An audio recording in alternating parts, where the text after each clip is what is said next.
Hey everybody, John here again with Project Thrive. In this video I want to talk about the second trait or characteristic that we've discovered can apply to churches that are thriving, particularly thriving in ways that builds the kingdom, in ways that build a creative spirit in the neighborhood in which those churches are placed.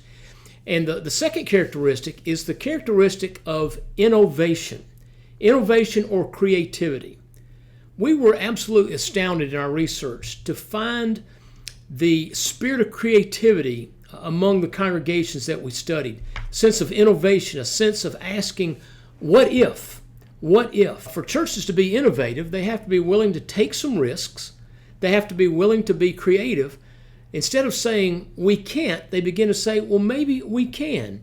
And so they begin to look at ways of suggesting new forms of ministry, new ways of doing outreach, new ways of drawing people to their building, new ways of ministering to needs. And so it's this spirit of innovation that becomes extremely important.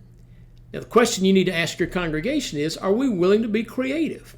Can we begin to set aside some of the things that we have done forever, some of the old methodology, some of the old programming we have done? Are we willing to ask the question, but what if we did something else? What if we tried something new? Are we willing to take some risks? Now, let's be honest with each other. Sometimes risk-taking ends in failure. Not everything you launch, not every program you dream will come to fruition, but sometimes they will. Let me give you an example from my own personal ministry. Several years ago, I was pastoring Woodmont Baptist Church in Nashville.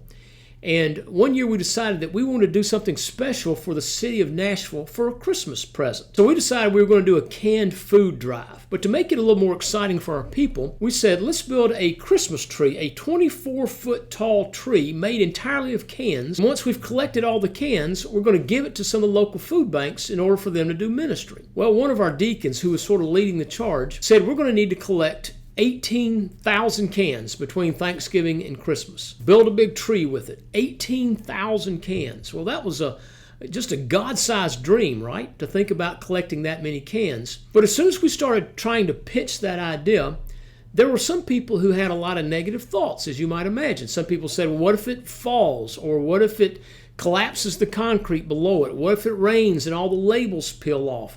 What if somebody steals the food? All these kind of things came up, right? Finally, one of our deacons in a deacon meeting said, but what if it works? What if we're able to accomplish that goal? What if we're able to minister to people through the giving of canned goods this Christmas? And suddenly that spirit of innovation and creativity caught on like wildfire. And instead of collecting 18,000 cans that year, we actually collected twice that. We collected 36,000 cans. So I want you to think about your church and your situation. And to think about this, are there new thoughts that we haven't had? Are there new dreams that we have yet to dream? Do we have a spirit of innovation? Do we have a spirit of creativity? Churches that are tending to thrive in inner city environments are churches that are becoming very creative with the way they go about their work, with the way they reach out to people, even the way they structure their staff. So do you have a spirit of innovation? That's the second great trait.